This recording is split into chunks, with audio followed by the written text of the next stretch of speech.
Johnny's in the basement mixing up the medicine. I'm on the pavement thinking about the government. The man in a trench coat, badge out, laid off, says he's got a bad cough, wants to get it paid off. Look out, kid, it's something you did.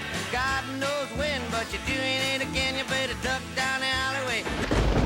Hoje, o mal chega a São Paulo para seduzir suas filhas, conspurcar seus ouvidos e transgredir os padrões morais e estéticos. Seu nome? Marilyn Manson. Muita gente diz que nunca houve nada tão estranho e chocante na música. Será? Ora, as senhoras que hoje se assustam com Marilyn Manson já suspiraram com o popstar David Bowie, que de normal tinha pouco. Ainda mais quando se travestia de seu alter ego intergaláctico, Ziggy Stardust. Tudo isso fica muito bonito no palco, mas dá pra imaginar alguém andando na rua assim?